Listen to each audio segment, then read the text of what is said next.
Hi friends, welcome to Veda tailors. ఈరోజు మన video ఏంటంటే బ్లౌజ్ సైడ్ జాయింట్ ఎలా చేయాలి అనేది చూసేద్దాం. ఈ సైడ్ జాయింట్ చేసేటప్పుడు లూజులు ఎలా చెక్ చేసుకోవాలి, ఈ చెక్ చేసుకున్న లూజుల్ని బ్లౌజుపై ఎలా మార్కింగ్ చేయాలి అనేది చూద్దాం. ఈ జాయింట్ చేసేటప్పుడు కొన్ని జాగ్రత్తలు పాటిస్తూ ఎక్కడా ముడతలు రాకుండా నీట్గా ఫినిషింగ్తో రావాలంటే ఈ వీడియోని మధ్యలో ఎక్కడా స్కిప్ చేయకుండా చివరి వరకు చూడండి. అలాగే ఈ వీడియో మీకు నచ్చితే లైక్ చేయండి, అలాగే మీకు తెలిసిన వాళ్ళకి షేర్ చేయండి. మీరు కనుక మన ఛానల్ని ఫస్ట్ టైం చూస్తున్నట్లయితే మన వేదా టైలర్స్ ఛానల్ని సబ్స్క్రైబ్ చేసుకోండి. ఇప్పుడు మనం ఈ బ్లౌజ్ సైడ్ జాయింట్ ఎలా చేయాలి అనేది చూసేద్దాం. ఇలా హ్యాండ్ ప్రిపేర్ చేసుకున్న తర్వాత చివరగా ఈ సైడ్ జాయింట్ చేసుకోవాలి. ఈ సైడ్ జాయింట్ చేసుకోవడం ఎలా అనేది ఇప్పుడు చూద్దాం. ముందుగా ఈ చివర నడుము భాగంలో ఈ రెండు ఫ్రంట్ పార్ట్ బ్యాక్ పార్ట్ ఈ రెండింటిని ఇలా పెట్టి ఈ చివర హ్యాండ్ లూజ్ దగ్గర ఎంత ఉన్నది అనేది ఒకసారి చెక్ చేసుకోవాలి. హెచ్చు తగ్గులు ఏమైనా ఉన్నాయా లేదా అనేది చెక్ చేసుకున్న తర్వాత ఈ చివరన ఇక్కడి నుంచి ఈ హ్యాండ్ చివరి వరకు 1/2 ఇంచ్ ఖర్చుతో ఒక కుట్టు వేసుకోవాలి.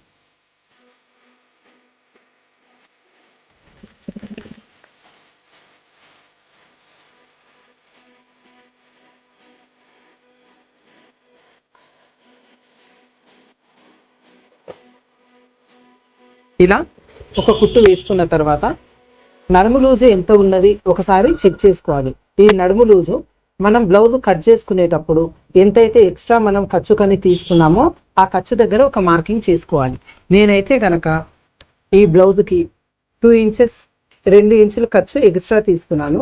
ఈ 2 ఇంచుల దగ్గర ఒక మార్కింగ్ చేసుకోవాలి. అలాగే ఈ చంక రౌండ్ దగ్గర కూడా 2 ఇంచుల మార్కింగ్ ఎక్స్ట్రా మార్కింగ్ తీసుకున్నాం కనుక మీరు ఒకవేళ 1.5 ఇంచ్ మార్కింగ్ చేసుకున్నట్లయితే 1.5 ఇంచ్ దగ్గర మార్కింగ్ చేసుకోండి.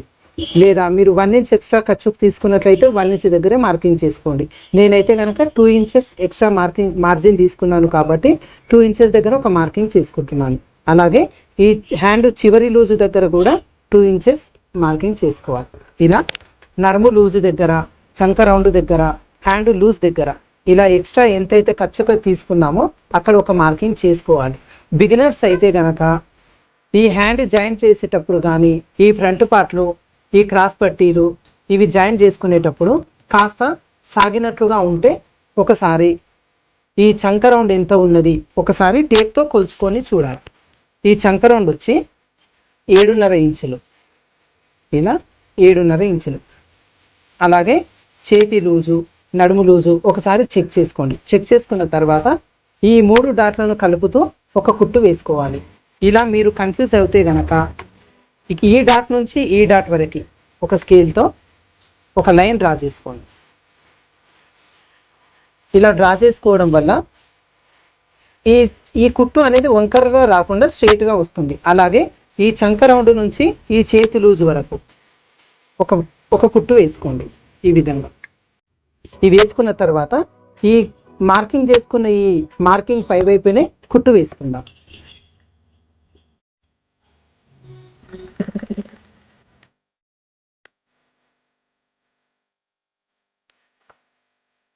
ఇలా కుట్టు వేసుకున్న తర్వాత పక్కన మన ఆప్షన్ 2 లేదా 3 కుట్లు ఎక్స్ట్రా వేసుకోవాలి.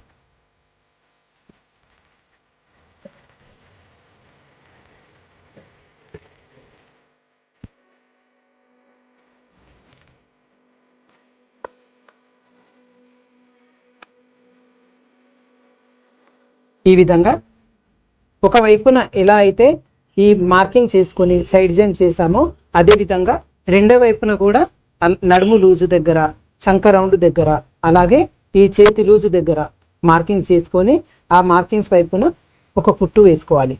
ఇలాగే ఆప్షన్గా మనం 2 లేదా 3 కుట్లు ఎక్స్ట్రా వేసుకోవాలి. ఇలా వేసుకున్న తర్వాత ఈ బ్లౌజు కుట్టడం కంప్లీట్ అవుతుంది.